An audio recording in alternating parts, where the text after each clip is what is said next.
Hi there, this is Manoj sir from Tulip classes. आज से हम स्टार्ट करने जा रहे हैं नई वीडियो सीरीज जिसमें हम डिस्कस करेंगे नरेशन के बारे में। नरेशन, रिपोर्टेड स्पीच या डायरेक्ट इनडायरेक्ट स्पीच, तीनों चीज़ें एक ही है। क्यों इसको सीखना इम्पोर्टेंट है, इसका रियल लाइफ एप्लीकेशन क्या है, इन वीडियोस में हम डिस्कस करने वाले हैं। भले ही आप एक स्टूडेंट हैं, एक टीचर हैं, वर्किंग प्रोफेशनल है, यदि आपको नरेशन का एग्जैक्ट नॉलेज है तो आप अपने आंसर्स को, आप अपने पीस ऑफ राइटिंग को, अपने प्रेजेंटेशन को या स्पोकन इंग्लिश को एक्यूरेसी के लेवल पर ले जा सकते हैं। एज अ स्टूडेंट, यदि आप अपना आंसर लिखते हैं तो आंसर में एक्यूरेसी रहेगी। एज अ प्रोफेशनल, यदि आप किसी रिपोर्ट को तैयार करते हैं या किसी रिपोर्ट को रीड करते हैं तो आप उसका एक्यूरेट मीनिंग एक्सट्रैक्ट कर सकते हैं। यदि आप किसी रिपोर्ट को तैयार करते हैं और नरेशन का आइडिया आपको है तो आपके रिपोर्ट में मिनिमल या ज़ीरो मिस्टेक्स रहेगी। उससे जो रीडर्स रहेंगे उनको मैसेज को कन्वे करने में एक्यूरेसी रहेगी। तो क्या होते हैं डायरेक्ट इनडायरेक्ट नरेशन, कैसे इनको चेंज किया जाता है, कॉम्पिटिटिव एग्जाम्स में कैसे अटेम्प्ट किया जाता है, चलिए हम स्क्रीन पर समझने की कोशिश करते हैं। तो ये है हमारा टॉपिक। जैसा मैंने आपको बताया, इसका टाइटल नरेशन हो सकता है, रिपोर्टेड स्पीच भी हो सकता है, डायरेक्ट इनडायरेक्ट स्पीच भी हो सकता है। इनको समझने के लिए हम एक सिचुएशन को समझते हैं। सपोज करते हैं ये दो बंदे हैं, ए एंड बी। ये आपस में कहीं मिलते हैं। जब ये दोनों साथ में हैं तो सी उनके साथ में नहीं है। इन दोनों की आपस में बातचीत होती है। ए बी से कहता है, यार एक काम करते हैं, मैं शाम को तुम्हारे घर आता हूँ और हम दोनों जन मिलते हैं। ए यहाँ पर स्पीकर है और बी यहाँ पर लिसनर है। इन दोनों की आपस में बातचीत होती है। ए बी से कहता है कि मैं शाम को तुम्हारे घर आता हूँ और फिर हम दोनों मार्केट चलते हैं। कुछ टाइम के बाद अब बी और सी आपस में मिलते हैं। उस समय पर अब ए उनके साथ में नहीं है। बी और सी आपस में मिलते हैं। सी बी से कुछ कहता है कि यार शाम को कुछ प्लान करते हैं, तो बी डिनाई करता है। बी ये बात बताता है कि ए ने जो कहा है वो बी सी को ट्रांसफ़र करता है। बी कहता है कि यार शाम को ए मेरे घर आने वाला है, फिर हम दोनों मार्केट जाएँगे। यहाँ पर स्पीकर तो बी हो गया है, लेकिन जो वर्ड्स वो बोल रहा है वो ए के वर्ड्स हैं। वो बी के खुद के वर्ड्स नहीं हैं, वो ट्रांसफ़र कर रहा है सी को। तो क्योंकि यहाँ पर स्पीकर बी हो गया है और ए के वर्ड्स को बोल रहा है, तो ए ने जो वर्ड्स यूज़ किए थे कि मैं तुम्हारे घर आता हूँ, लेकिन बी इसी बात को बोलेगा कि ए मेरे घर आएगा और हम दोनों मार्केट जाएंगे। ए ने जो बात कही थी वो अपने डायरेक्ट सोर्स से बी तक पहुंची थी, तो यहाँ पर हम इसको कहेंगे कि ए की कही हुई बात डायरेक्ट नरेशन है। लेकिन बी ने उन्हीं बातों को, उन्हीं वर्ड्स को अपने वर्ड्स में चेंज करके सी को ट्रांसफ़र किया, तो उसने उसमें कुछ चेंजेस कर दिए, तो ये हो गया इनडायरेक्ट। इस तरीके से हमारे पास होते हैं डायरेक्ट और इनडायरेक्ट नरेशंस।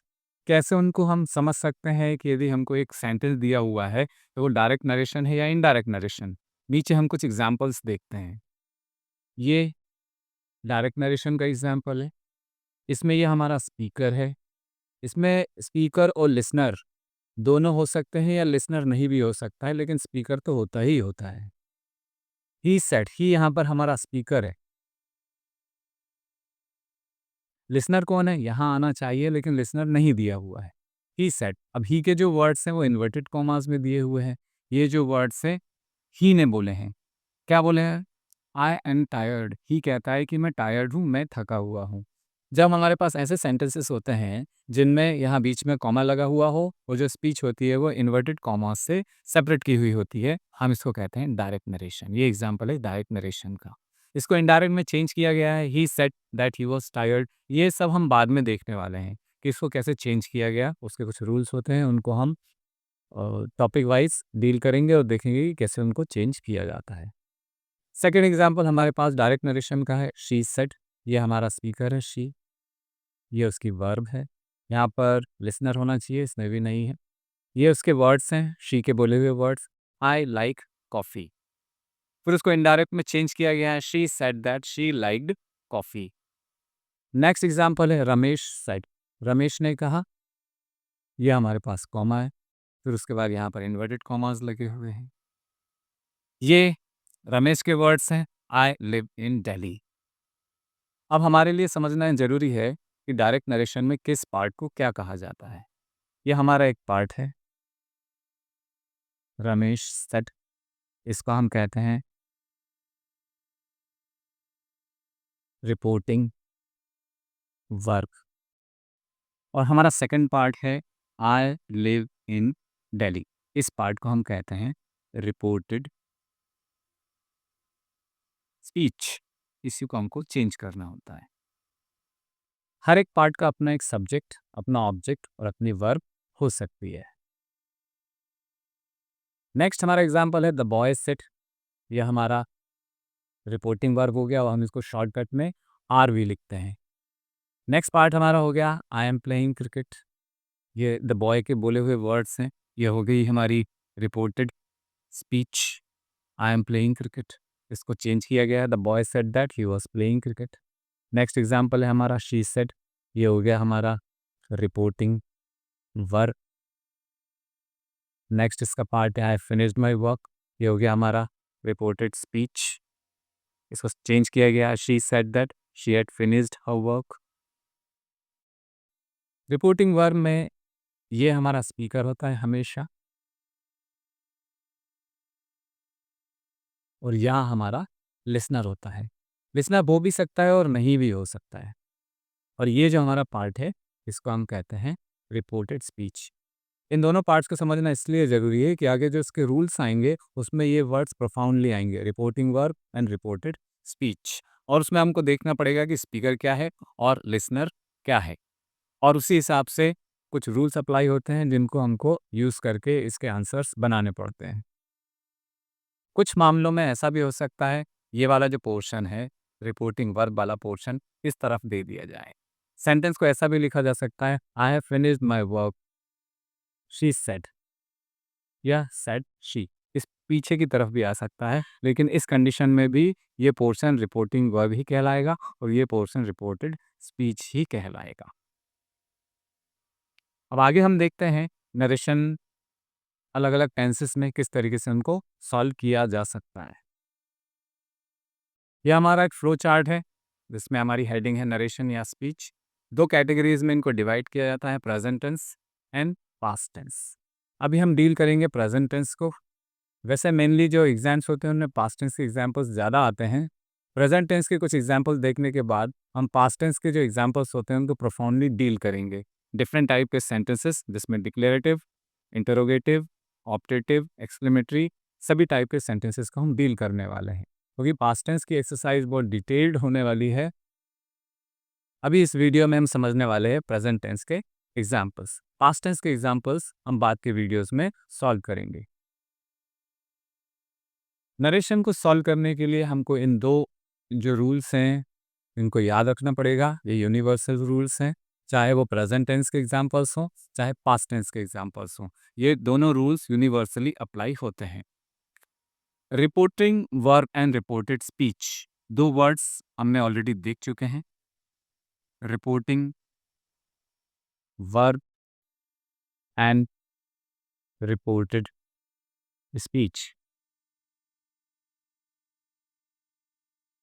रिपोर्टिंग वर्ब वो पोर्शन होता है जिसमें स्पीकर और लिसनर दिए हुए होते हैं, सेड, टोल्ड, आस्क्ड, ऐसे वर्ड्स इसमें हो सकते हैं। रिपोर्टेड स्पीच वो पोर्शन होता है जिसमें इन्वर्टेड कॉमास होते हैं और जो स्पीकर के वर्ड्स हैं वो दिए हुए होते हैं। ये जो रूल है फर्स्ट वाला, उसमें हमको देखना है कि यदि रिपोर्टेड स्पीच में यदि ये वर्ड्स आ रहे हैं, I, we, me, my, our, us, mine, ours, ये सारे वर्ड्स हैं स्पीकर से जुड़े हुए हैं। तो यदि ये वर्ड्स स्पीच में आते हैं तो हमको इनको इनडायरेक्ट नरेशन में चेंज करते टाइम पर हमको इनको स्पीकर के हिसाब से बदलना होगा। जो हमारा स्पीकर है उस हिसाब से हम इन वर्ड्स को चेंज कर देंगे। सेकंड रूल है हमारा, यदि रिपोर्टेड स्पीच में यू, योर, योर्स ऐसे वर्ड्स आते हैं तो हम इसको लिसनर से चेंज करेंगे। हमको देखना होगा हमारा लिसनर क्या है, उसके हिसाब से पोजीशन के हिसाब से, सब्जेक्ट की पोजीशन है तो सब्जेक्ट का प्रोनाउन यूज़ करना पड़ेगा, ऑब्जेक्टिव केस है तो ऑब्जेक्ट का प्रोनाउन, या पॉजिटिव केस है तो पॉजिटिव केस का प्रोनाउन हमको यूज़ करना पड़ेगा। बहुत आसान है, जैसे जैसे हम एग्जाम्पल सॉल्व करेंगे वैसे वैसे चीज़ें आपको क्लियर होती चली जाएगी। आप बने रहिए वीडियो में। इनके अलावा कुछ वर्ड्स हैं जिनको हमको चेंज करना पड़ता है कुछ कंडीशंस में। प्रेजेंट और पास्ट टेंस को भी ध्यान में रखना होता है, कहीं इनको प्रेजेंट टेंस में चेंज करते हैं, कहीं नहीं करते हैं। जैसे-जैसे एग्ज़ाम्पल्स अनफ़ोल्ड होंगे आपको चीज़ें और क्लियर होते चली जाएगी। तो रिपोर्टेड स्पीच में यदि हमारे पास ये वर्ड आ रहा है दिस, ध्यान रखना है आपको रिपोर्टेड स्पीच में, तो हम उसको चेंज कर देंगे दैट में, दीज़ को चेंज कर देंगे दोज़ में, हियर को चेंज कर देंगे देयर में, नाउ को चेंज कर देंगे देन में, दिस का मीनिंग होता है यह, दैट का मीनिंग वह, दीज मीन्स ये प्लूरल के लिए यूज़ होता है, दोज वे ये भी प्लूरल के लिए यूज़ होता है, हियर मीन्स यहाँ, देयर मीन्स वहाँ। नरेशन को जब हम चेंज करते हैं तो हम मान कर चलते हैं कि जब इनको इनडायरेक्ट में चेंज किया जा रहा है तो समय के साथ साथ प्लेस भी चेंज हो रहा है, इसलिए हम ये वर्ड्स को भी चेंज करते हैं। नाउ को हम कर देते हैं देन, नाउ का मीनिंग होता है अभी, देन का मीनिंग होता है तब, उस समय। कुछ कंडीशंस में प्रेजेंट टेंस में कुछ चेंजेस को नहीं करना है, पास्ट टेंस में करना है। एग्जाम्पल्स के साथ-साथ चीज़ें क्लियर होगी। वैसे ही यदि टुडे दिया है, तो हम उसको करेंगे that day, tonight, that night, yesterday, the previous day, last night, the previous night. ये वर्ड्स कुछ ऐसे हैं जिनको हमको पास्ट में चेंज करना ही करना होता है। Tomorrow becomes the next day become the following day, next week become the following week, next month become the following month, next year becomes the following year। ago means पहले, उसको change करके बना देते हैं बिफोर, बिफोर का भी meaning होता है पहले, लेकिन हमको चेंज करना है, नहीं तो आपका आंसर रॉन्ग हो जाएगा। does means इस तरीके से, so इसलिए, hence इस प्रकार, thence उस प्रकार। कुछ कंडीशंस में हम मानकर चलते हैं कि प्लेस चेंज हो रहा है तो कम को भी हम चेंज कर कर गो बना देते हैं। ब्रिंग चेंज होता है, टेक बन जाता है। ये सारे वर्ड्स हमको सीखने पड़ेंगे, इनको याद रखना पड़ेगा। तो ये वीडियो एक इंट्रोडक्टरी पार्ट था नरेशन के बारे में। जनरल चीज़ों को हमने देखा, रिपोर्टिंग वर्क क्या होता है, रिपोर्टेड स्पीच क्या होती है, कुछ वर्ड्स को कैसे हम चेंज करते हैं, डायरेक्ट इनडायरेक्ट नरेशंस क्या होते हैं। अब हम नेक्स्ट वीडियो में सॉल्व करेंगे प्रेजेंट टेंस के कुछ एग्जाम्पल्स, कुछ एक्स्ट्रा रूल्स और अप्लाई हो सकते हैं। तो वीडियो के साथ बने रहिए। Thank you.